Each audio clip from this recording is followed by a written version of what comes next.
Hey, what's up guys? Kembali lagi bersama saya Samuel Pardide. Kali ini saya akan membagikan sebuah video inspirasi kepada kalian semua. Langsung saja kita mulai, check it out.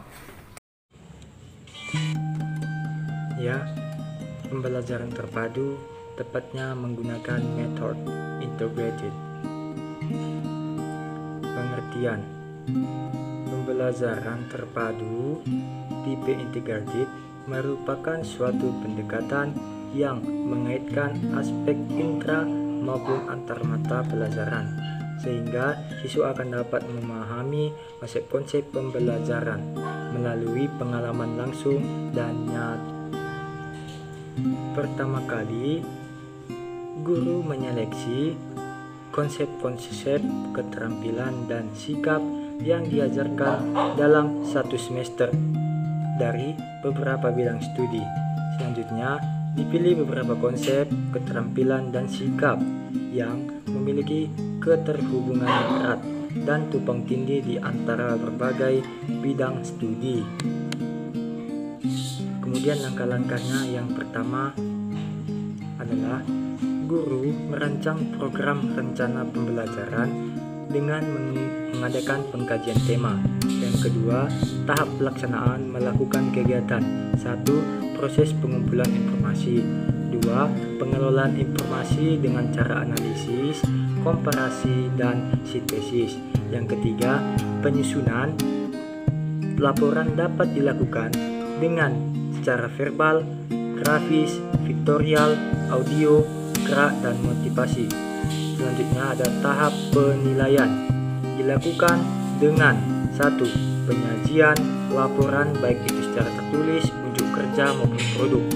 Yang kedua, penilaian meliputi proses dan produk dengan menggunakan prosedur formal dan informasi dengan tekanan pada penilaian produk. Model ini merupakan pembelajaran terpadu yang menggunakan pendekatan antar bidang studi, yaitu dengan cara menggabungkan bidang studi dengan cara menetapkan prioritas kurikuler dan menentukan keterampilan, konsep, dan sikap yang saling tumpang tindih di dalam beberapa bidang studi.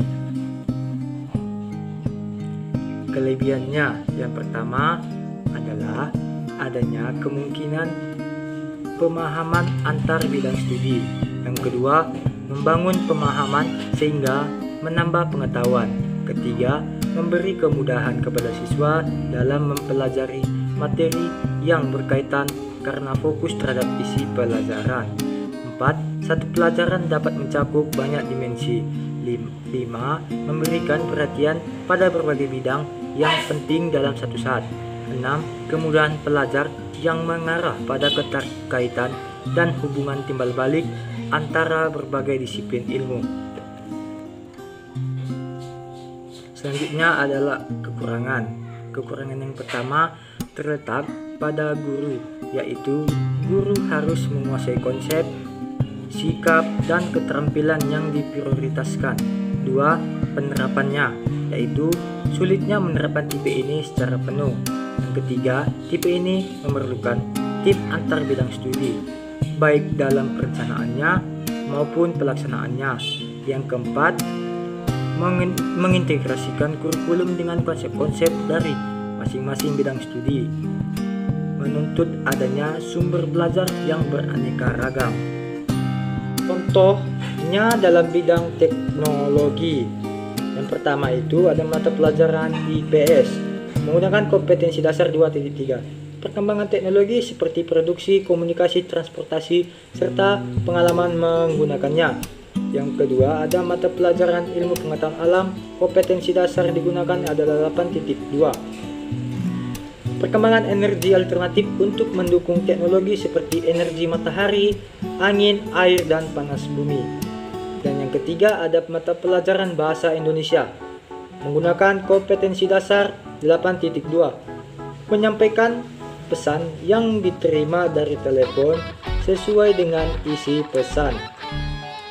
Dan yang keempat ada mata pelajaran matematika menggunakan kompetensi dasar 8.1, menentukan sifat-sifat bangun datar dari contoh benda dari perkembangan teknologi seperti televisi dan kardus sebagai perkembangan produksi.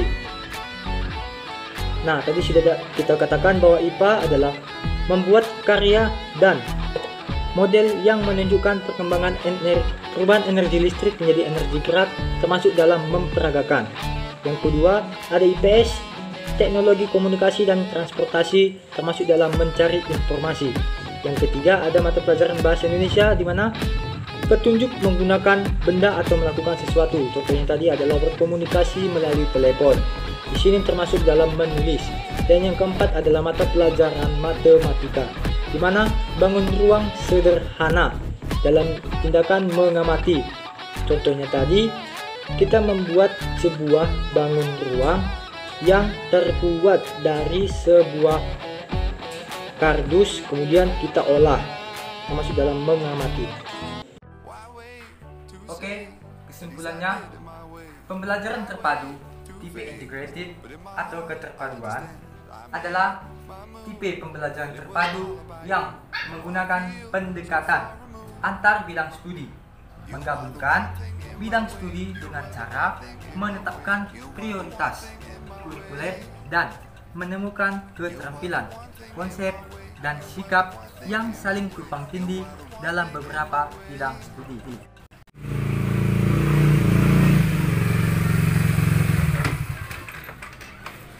Oke teman-teman, dari video ini saya berharap teman-teman sekalian dapat memahami dan memotivasinya. Jangan pernah berhenti belajar, karena dunia tak pernah berhenti mengajarkan. Majulah pendidikan Indonesia. Salam saya, Samuel Pardede, mahasiswa PGSD Unika Santo Tomas. Terima kasih.